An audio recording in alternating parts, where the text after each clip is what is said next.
Hello everyone. तो कैसे हैं आप लोग? Welcome to SGN and I am Akanksha and in the course of fundamentals of power system today we are going to discuss about thermal power plant. So what is thermal power plant and the whole generating station, whole the process of generating power from the thermal power plants is described in this tutorial.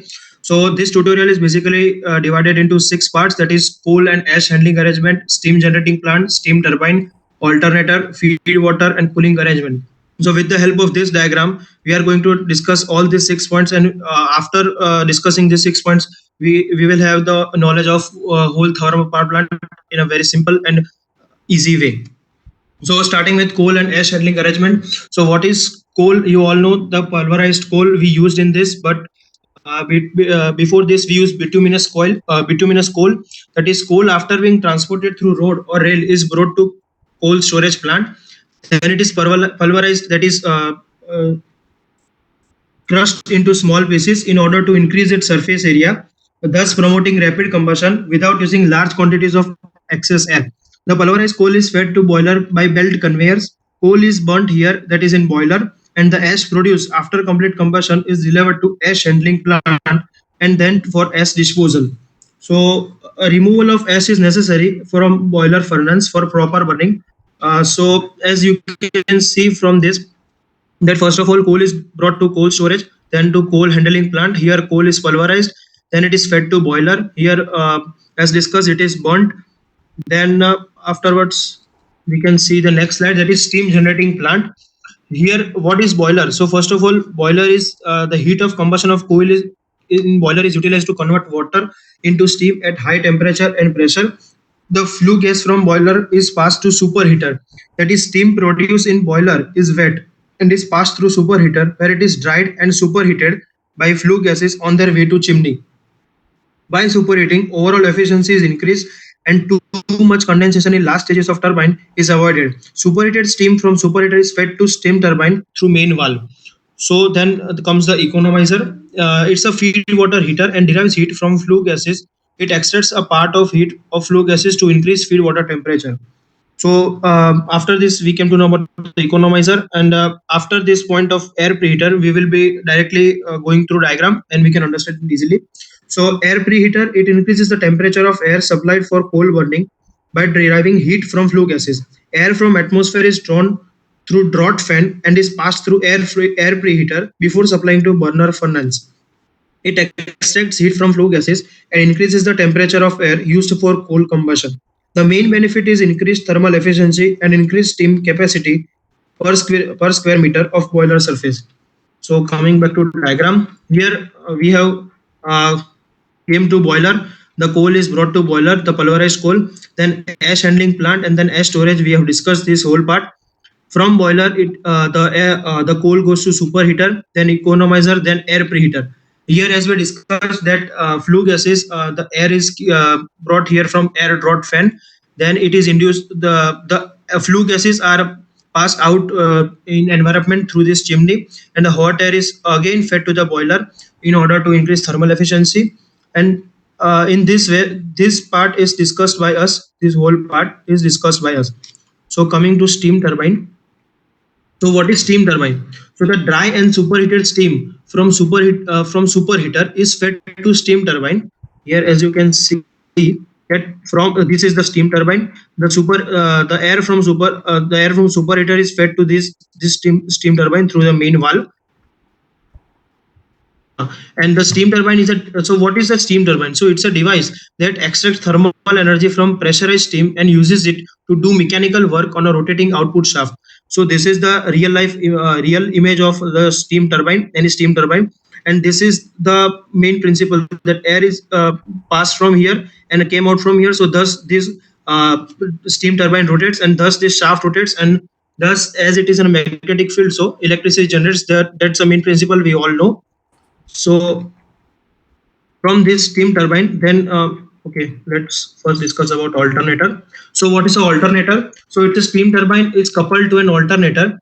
The alternator converts mechanical energy of turbine to electrical energy.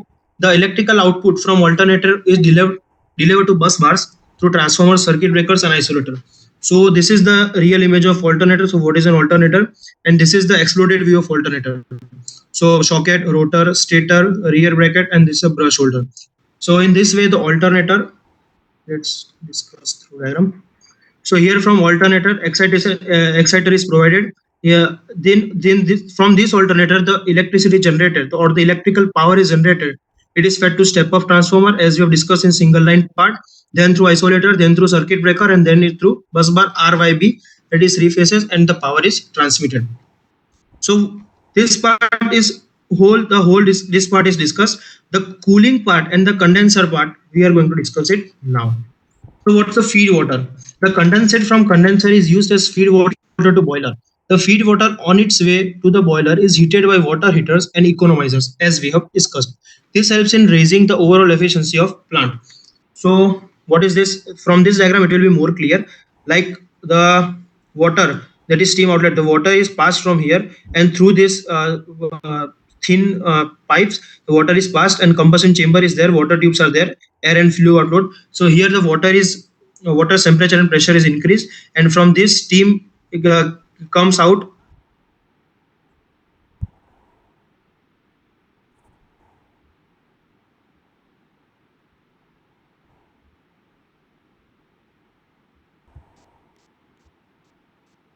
So coming back to feed water, the condensate from condenser is used as a feed water to boiler. The feed water on its way to the boiler is heated by water heaters and economizers. This helps in raising the overall efficiency of plant. Some water may be lost in cycle, which is suitably made up from external source. This helps in raising the overall efficiency plant. That is what I will discuss. Here, the water is inletted from any water source, river or lake or pond, and here through these thin pipes. According to law of thermal efficiency, the water is heated here, and from this the steam is taken out to the steam turbine, as seen from this diagram. Like here is the feed water heater, this is water pump. So from here water is inletted. You can see that we have used a river as a water source here. So from here water heating takes place to increase temperature and pressure. Then from here the steam is passed to steam turbine. So after heating the water, we have cooling arrangement for the plant. The steam exhausted from turbine is condensed by condenser in order to improve the efficiency of plant. Water from river is circulated through condenser. The water takes up the heat of exhausted steam and itself becomes hot. The hot water coming out from condenser is discharged at a suitable location.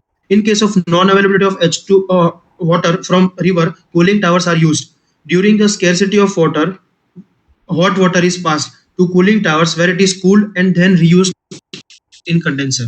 So this is the means alternative use of any cooling arrangement. That is the cooling tower we use if we do not have the system, or we do not have enough water to feed the water plant again and again. So here you can see our main diagram, that here condenser is there, cooling tower, that is the alternative source which we have discussed about. This is a circulator water pump to continuously feed the water treatment chamber. The water is first treated because many impurities, many unwanted things are there, so we need to first filter it to the water, so it does not harm our plant or it does not harm our system. So in this way the whole thermal power plant works. This we can again revise it. The coal, then the coal is filtered, then boiler, then superheater, economizer, air heater, and then from here we have came to feed water heater. Then water is heated, then it goes to steam turbine. From here the steam we have from here we have got the steam, so it turns the turbine. So then it is directly coupled with alternator.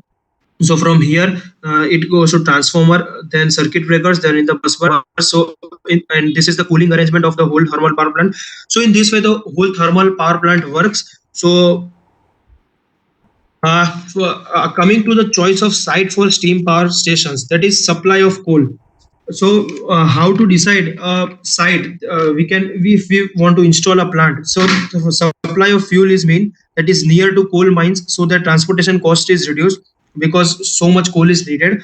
Then comes the water availability, that is a huge amount of water is required, as boiler is very big, and to fed that we need a huge amount of water, that is water source is very important. Then we need transportation facilities, as taking coal in and out is not an easy task.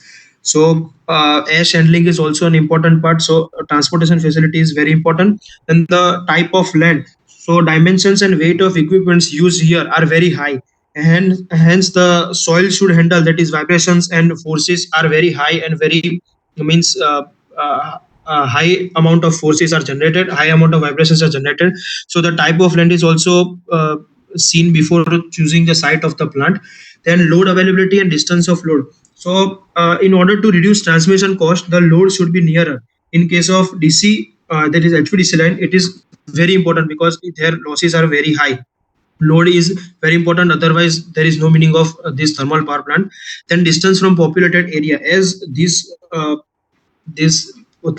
power plant is there, so pollution is very much in this thermal power plant. So populated area is not means suitable for this populated area. So these power plants are mainly out in the outskirts of cities. So these are the main key points for any site selection of any thermal station. So this is I have made this is the very basic and very summarized way of any thermal power plant. So as you can see, pulverized coal, then it comes to boiler, then here steam is generated, then the turbine is rotated, it is directly coupled to alternator, that is here. From here the RYB, and here from here the transmission line is there. This is the transmission line, and directly it is transmitted. So this is the stack and combustion chamber, this is the cooling treatment plant, this is the boiler. So this is all for thermal power plant. Thank you for attending the session, and feel free to ask doubts in comment section, and be with us in proceeding sections of this fundamental power system of course, and we will be learning. Okay, thank you.